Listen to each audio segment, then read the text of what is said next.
Semana passada, estudamos parte do capítulo 11, onde a sabedoria bíblica e a literatura produzida pelo Coelet, pelo Eclesiastes, destacava a bênção da juventude e como que o jovem deve viver com prazer, com satisfação.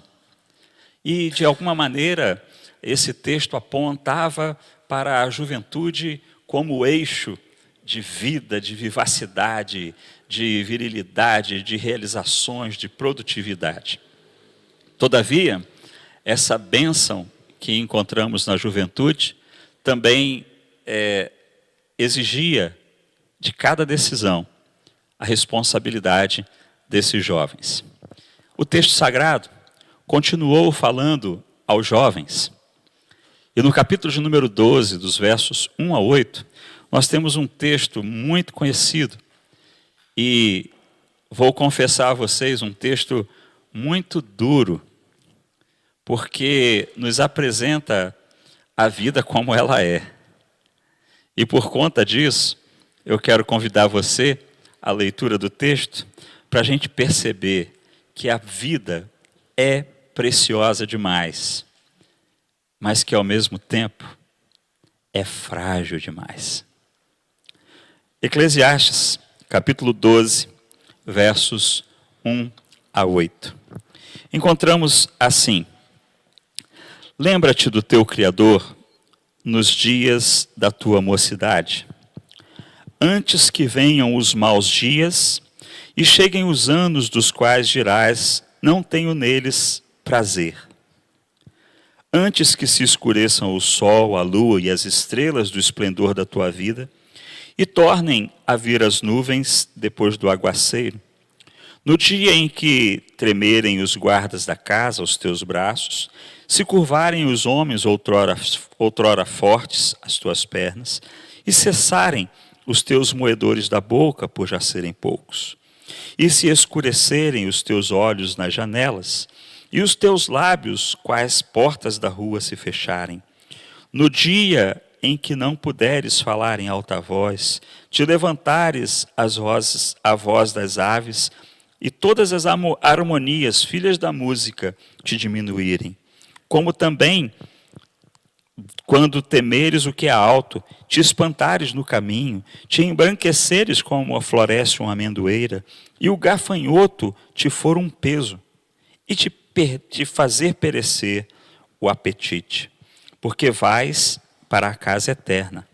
E os pranteadores andem rodeando pela praça, antes que rompa o fio da prata, e se despedace o copo de ouro, e se quebre o cântaro junto à fonte, e se desfaça a roda junto ao poço, e ao pó volte a terra como era, e o espírito volte a Deus que o deu. Vaidade de vaidade, diz o pregador, tudo é vaidade. Como disse, um texto muito duro, né? Um texto que eu poderia chamar de realista demais. E a dureza está no retrato da existência humana. E, ao mesmo tempo, a realidade da existência humana se apresenta com a sua virilidade, mas também com a sua fragilidade. Com o seu valor, mas também com o seu fim. Esse texto nos coloca diante de uma reflexão bastante assentada e importante para que eu e você saibamos viver a vida com sabedoria. E é por isso que ele começa esse texto falando para a juventude, para a mocidade. Olha, lembra do Criador. Lembra do Criador. Porque a vida que você está vivendo hoje, cheio de força, cheio de ânimo, projetos, cheio de desafios, com toda a força para executar esses desafios ou correr atrás deles,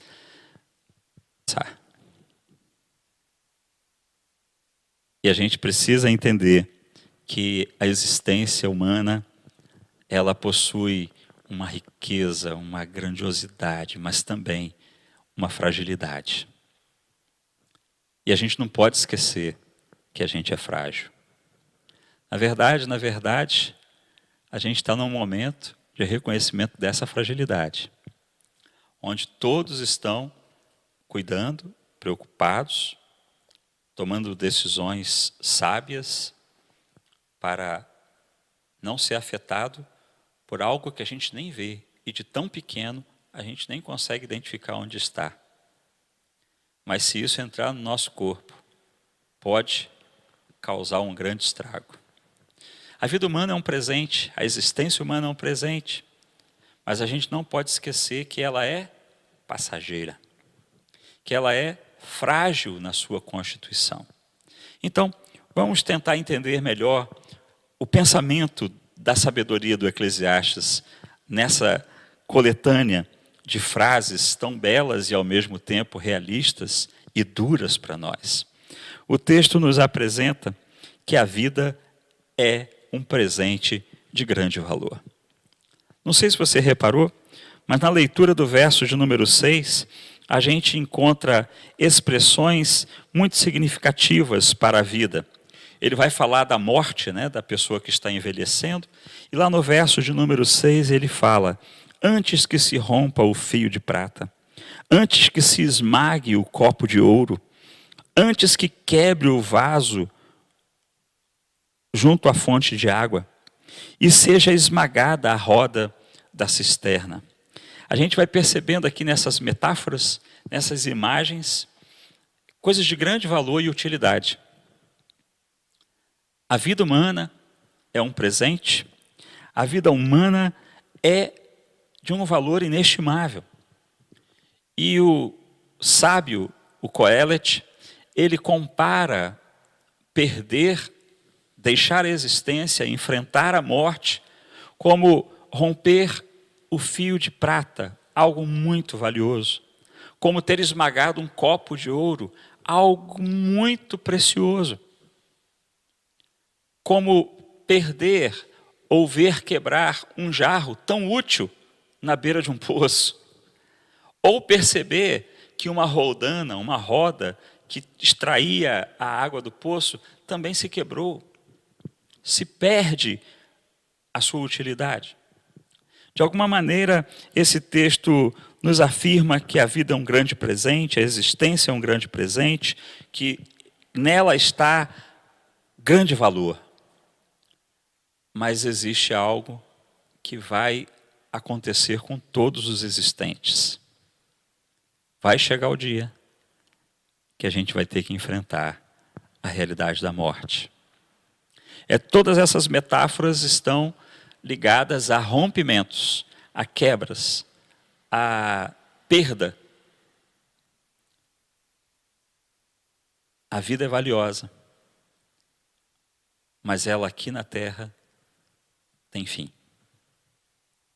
E a gente não pode esquecer disso. Para a gente viver bem, para a gente viver com sabedoria, a gente não pode esquecer que estamos com o tempo contado e que somos frágeis o bastante para perecermos a qualquer momento.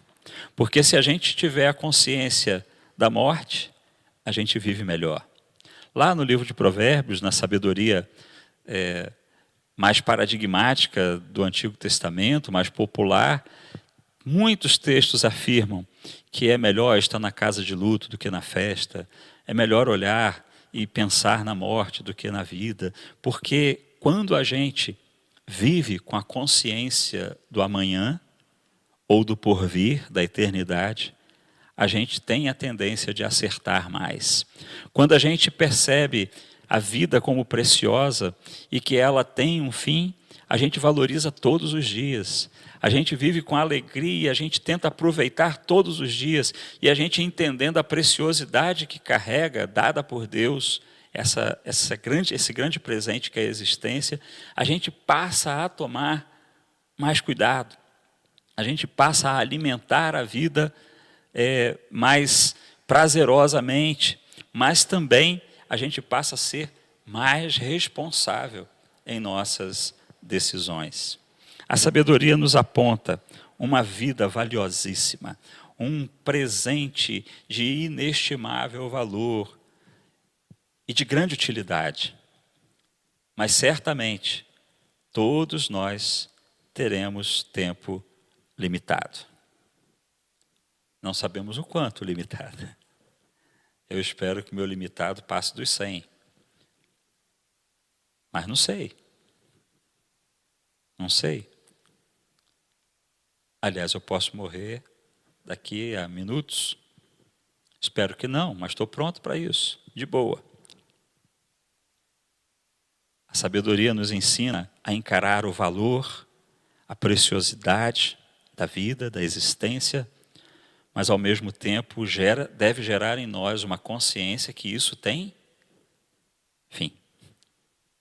Bem, queridos, queridas, o texto que está explicando que o jovem ele vai envelhecer, deixa muito evidente que a vida humana é progressiva para o envelhecimento. Desde o primeiro segundo que a vida foi concebida, o que acontece é que a gente vai amadurecendo, vai envelhecendo. Eu tenho uma grande amiga, e ela, quando a gente dá parabéns para ela fala, parabéns por quê? Por menos um ano de vida? Bem pessimista, né? Mas era muito interessante a perspectiva dela. Ou seja, quanto mais tempo, quanto mais aniversário a gente faz, mais velho a gente está ficando, né? E, por conseguinte, mais próximo da morte. Isso é inevitável, inextinguível, insubstituível, uma consciência que a gente nem gosta de ter todos os dias, senão a gente fica meio entristecido. Mas é interessante perceber que esse texto está bem enfronhado nessa ideia de que eu e você, a cada dia que passa, estamos envelhecendo. E que esse processo, ele é dinâmico e progressivo. E o texto, no verso de número 1, descreve esse fenômeno, que a gente nem pode, mas essa experiência cotidiana do ser humano, é que o jovem, ele vai passar por experiências na vida muito difíceis. E vai passar pelo processo natural de envelhecimento. E esse texto nos apresenta que esse processo gradativo em toda a existência humana, que desde o dia que foi concebido até o dia da sua morte está no processo de envelhecimento, ele é descrito como maus dias. Até que venham maus dias, ou seja, existem tempos na existência humana que são mais difíceis. Existe então na juventude um processo favorável, viril, em grande parte dos jovens com muito mais possibilidades. Mas todo jovem vai envelhecer. Ou todo não, tem uns que morrem jovens ainda. Mas se não morrer na juventude, a tendência é experimentar o envelhecimento. Eu posso garantir para vocês que quando eu me olho no espelho, eu já não me vejo, porque eu acho que eu ainda tenho 27 anos, mas eu já estou com 52. Eu, quando vou jogar futebol, ainda acho que tenho 15, mas no dia seguinte eu descubro que eu tenho 52, que eu já quase não ando. Porque é inevitável o processo de envelhecimento. É inevitável que a gente enfrente os dias difíceis, os dias maus, como está sendo descrito aqui no texto. Interessante que essa palavra mal aqui, ela dá raiz para também ela é uma raiz que pode ser traduzida como desagradáveis. Ou seja, existem dias que você pode passar por experiências desagradáveis, por conta da mudança do seu corpo. E é exatamente essa ideia que o texto vai passar, que a juventude é vista e encarada como uma fase produtiva, ousada, satisfatória. Mas vai passar a data de nascimento cada ano, e cada tempo que o envelhecimento vai se achegar, vai se achegando, ele vai produzindo na gente limitações físicas. Como eu disse, limitações físicas, mas também limitações emocionais. E o texto investe boa parte da sua poesia de sabedoria falando sobre isso. Falando que você pode muitas vezes perder o prazer, você pode perder o vigor, você pode perder a alegria por conta do seu corpo envelhecendo. Eu estive pensando em como expor isso de maneira menos drástica, né? Menos desanimadora, mas é interessante que a poesia vai apresentar evidências de um corpo que se envelhece, da existência que, mesmo ganhando em sabedoria, ganhando em experiência, ganhando em possibilidades de fazer aquilo que é mais necessário, e você para de fazer esforços desnecessários, o texto vai enfatizar que o físico humano envelhece. Interessante que ele vai falar, olha, o sol escurece, a lua e as estrelas já ficam com dificuldade. Lembra quando o escritor escreveu esse texto, não tinha operação de catarata, né? E colocação de lente no cristalino. Então, de fato, os olhos embaçavam e daí para diante perdia-se muito a visão. E o corpo ia envelhecendo e a vista ia enfraquecendo. Eu já tenho vista fraca desde criança, então, para mim, o processo é bem mais complexo. Mas interessante é perceber que essa ideia de que a vista vai perdendo é que, mesmo que depois que a chuva passe, parece que a nuvem escura não saiu. Ou seja, a capacidade visual do corpo foi diminuída. O verso número 3, o poeta afirma, olha, os guardas da casa tremem. E o tradutor que traduziu o texto, João Ferreira de Almeida, né, do livro do Eclesiastes, ele coloca, os seus braços tremem, né? Então, quando o seu físico começa a ficar comprometido, e ele vai dizer ainda, quando se curvarem os homens outrora fortes, ou seja, as tuas pernas. É interessante que a tradução literal dessa sentença é quando os homens de guerra começarem a ficar curvados, tortos. Quando os homens valentes, como os homens viris, aqueles que defendem a casa, defendem a cidade, já estão completamente comprometidos na sua arcada, né? E já não tem agilidade, já não tem condição de defesa ou de reflexos tão rápidos.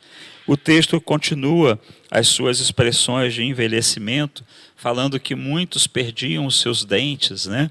Os moedores que são poucos, ou seja, a capacidade alimentar muda, porque naquele período era muito comum as pessoas irem perdendo a dentição, ainda muito jovens.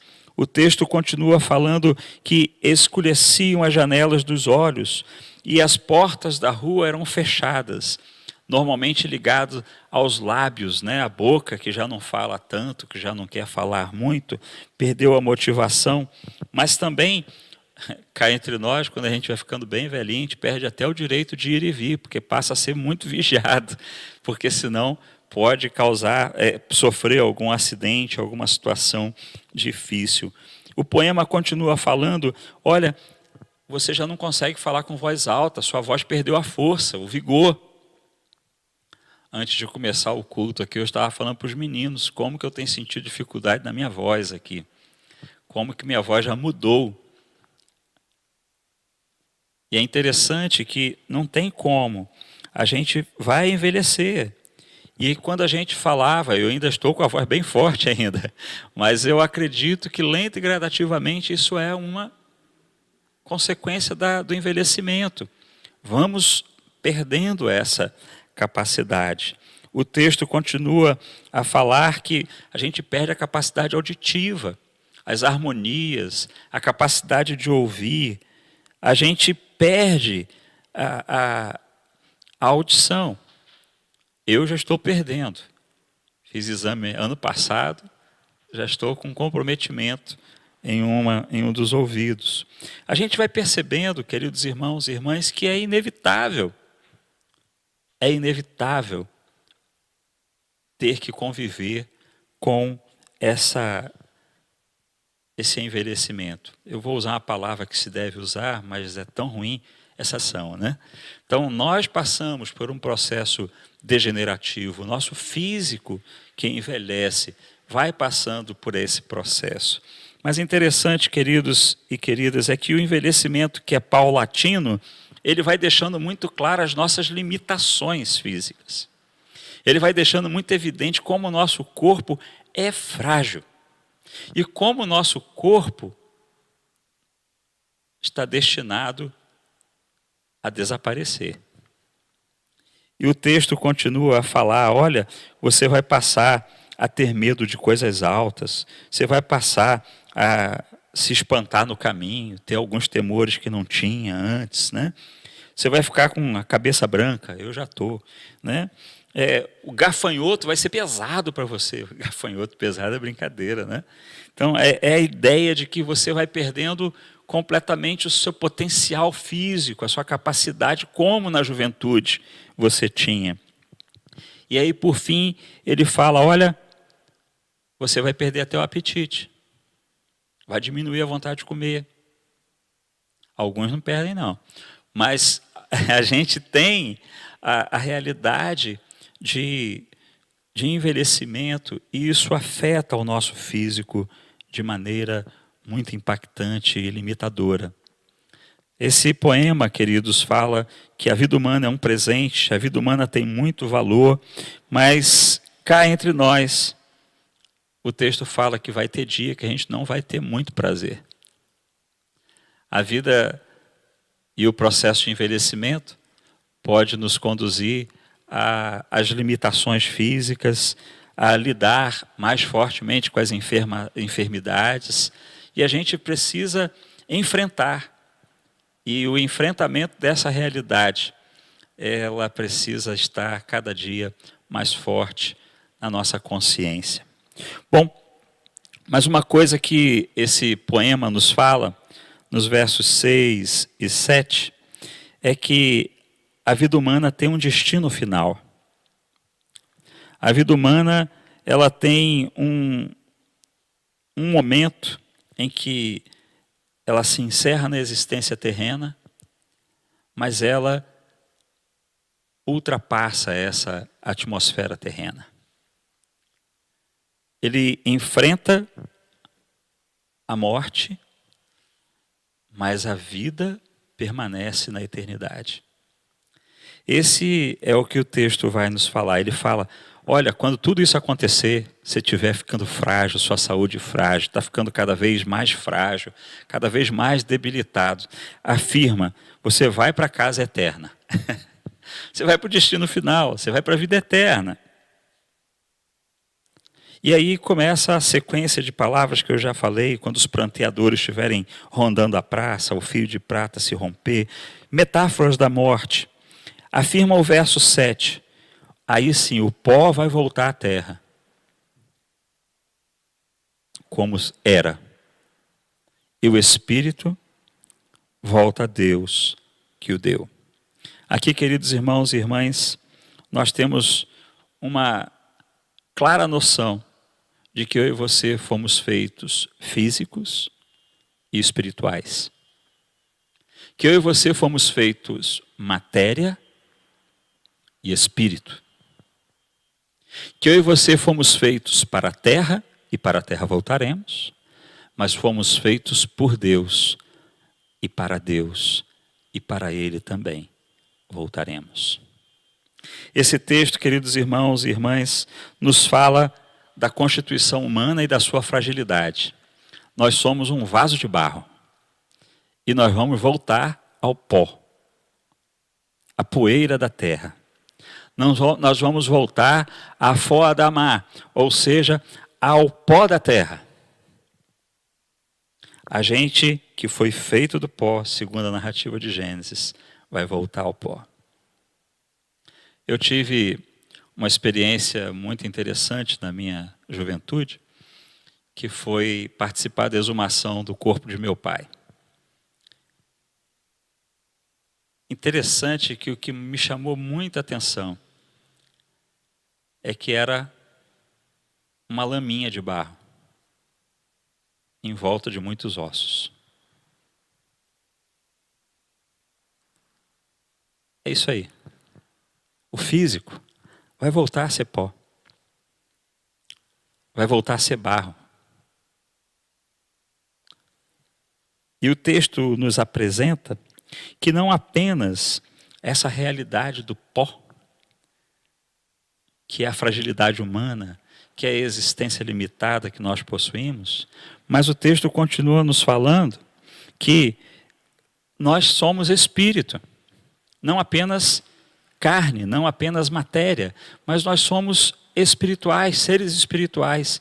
Assim como o corpo volta ao pó, o espírito volta a Deus que o fez. E aqui está a grande bênção. Nós vamos para a casa eterna. Nós vamos para a casa de Deus, nós vamos para uma vida nova, uma vida no Espírito, uma vida que vai receber corpo transformado.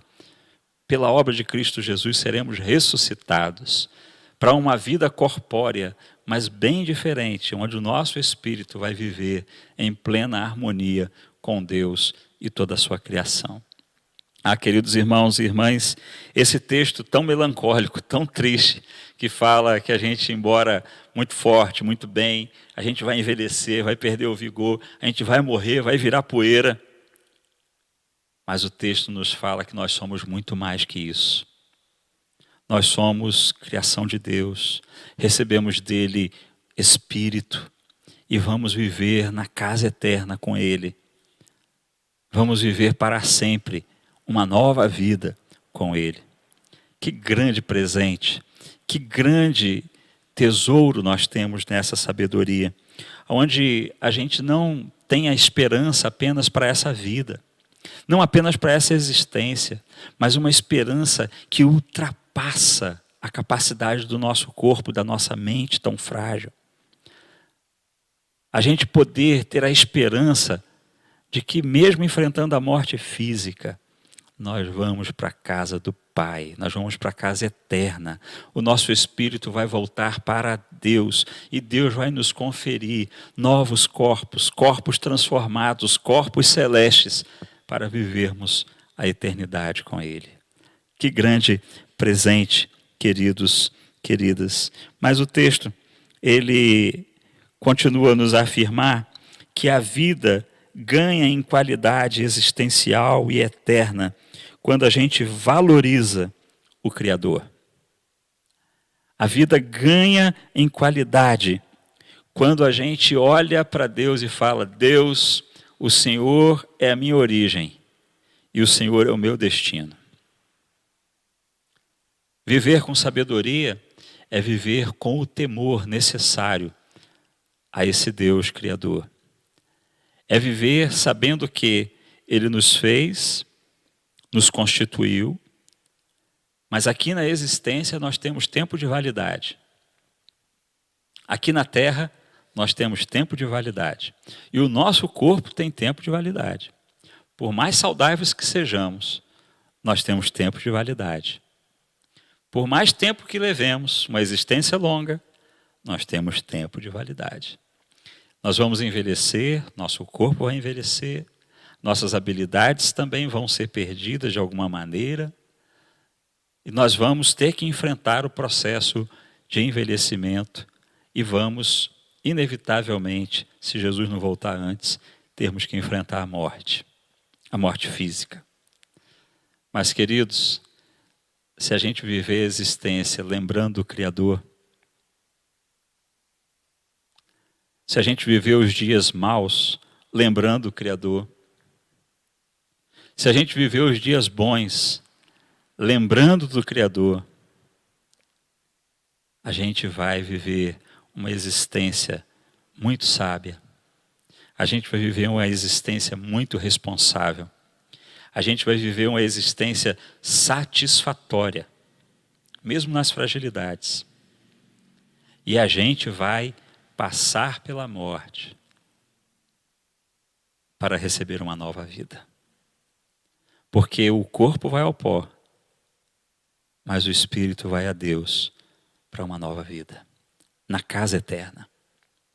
Ah, queridos, queridas, a vida ganha em qualidade existencial quando a gente valoriza e prioriza viver com o Criador. Quando a gente lembra do Criador, quando a gente traz à memória quem Ele é, quando a gente traz à memória o que Ele faz, quando a gente traz à memória o que Ele está esperando, ou seja, como Ele nos espera na eternidade. Viver, existir, realmente, se você pensar do ponto de vista físico, emocional, econômico, é vaidade. É nulidade em muitos aspectos.